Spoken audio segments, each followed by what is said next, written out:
મોગલ કરતી અમારા કામ અને રાજી રાજી મછરાળી મોગલ રાજી એ મોગલમાં માટેને તમારી સરસ મજાની રચનાઓ છે. એ કેવી રીતે રચાયું હતું, એની પાછળની શું કહાણી છે? એ રિયલ સ્ટોરી ઉપર છે, બનેલી હકીકત ઉપર છે. માયા મામાના ભત્રીજા, એમને કોરોનાના પેશન્ટ હતા એ, અને ડૉક્ટરોએ અહીંયાથી રજા આપી દીધી કે ભાઈ તમે અમને અમદાવાદ સિવિલમાં લઈ જાઓ. અમદાવાદ લાયા, અને હું ભરત મામા બી સતત ફોન ઉપર તબિયત વિશે અમારી બેની ચર્ચા ચાલતી હતી. બધા એ જ કહેતા હતા કે આમાં કુદરત બચાવે, માતાજી બચાવે તો જ બચે એવું છે, દર્દીઓ એન્ડ ઉપર છે એમ.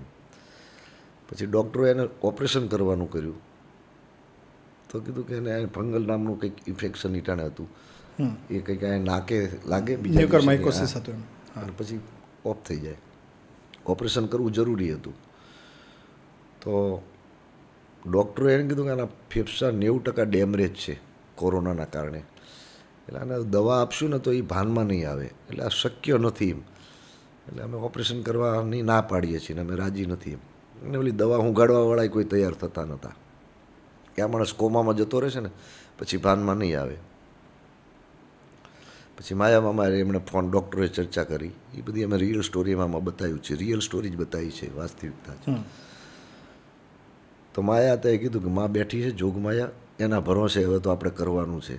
અને એ મોગલ પાસે બેઠા હશે મા પાસે. કીધું કે ઓપરેશન કરી નાખો, બચે તો એ માં બચાવે, જીવાડે તો એ માં જીવાડશે, એના હાથની વાત છે. અને સાહેબે એનું ઓપરેશન કર્યું.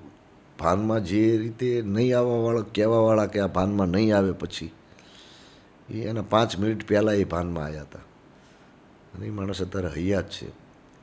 એ પછીનું મારું આ ગીત લખેલું છે, મોગલ તું કરતી એક દીવાની દિવેટે.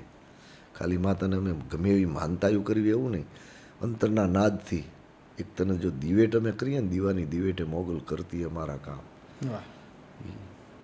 કામ થતા હોય છે એની પાછળ શ્રદ્ધા એટલું મહત્ત્વનું ભાગ ભજવે છે. ઘણા બધા પરિવારોનો શ્રદ્ધાનું સરનામું એટલે માગલધામ ભગુડા. મોગલમાં પ્રત્યેની તમારી શ્રદ્ધાને શબ્દોમાં વર્ણવી હોય તો કેવી રીતે કહી શકાય? માતાજી તો બધી છે, ઈશ્વર બધાય છે, ભગવાન બધાય છે, પણ અમુક માયાળુ સ્વભાવ હોય છે. રામ ને કૃષ્ણમાં એટલો ફેર પડે છે, ક્ષમાવાન છે રામ. કૃષ્ણ ક્ષમા કરે ખરો, પણ એનું રૂપ તો એ દેખાડ્યું છે. હા, તો એ માતાજીઓ છે. એ મોગલ એટલી બધી, અમે તો એમ કહીએ ને કે કચ્છમાં ગંગા છે મારા માતાજી. તો મેં ગંગા માને પૂછેલું કે માં મોગલમાં આટલા બધા આકરા જે આ રૂપક બતાવે છે બધા.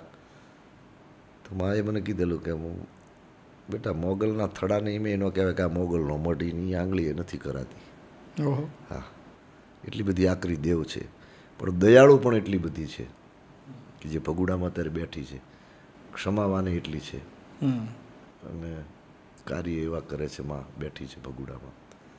અને એની મૂર્તિ જેટલી મંગલકારી છે કે તમે અહીંયા જાઓ ને એટલે તમને શીતળતા જ મળે, શાંતિ જ મળે. અત્યારના કળિયુગમાં જાગ્રત દેવ હોય અને પ્રાગટ્ય જેનું જેમ સતત તમે એનું સ્મરણ કરો ને માં હાજર થઈ જાય, એવા હજારો દાખલા ભગુડાના નહીં, મોગલના હજારો થડાના દાખલા પડ્યા છે. એટલે એ મારા જીવનમાં અનુભવેલા દાખલા છે કે જે આ મારું દીવાની દિવેટે મોગલ કરતી મારા કામ, એ મારી રિયલ સ્ટોરી છે. અને એક દીવાની દિવેટ મેં બીજી કોઈ બાધા નથી રાખી, અને મારું એ ઘરેણું મોગલ પાછું લાવી છે 14 તોલા સોનું. એટલે એ મોગલ જ છે.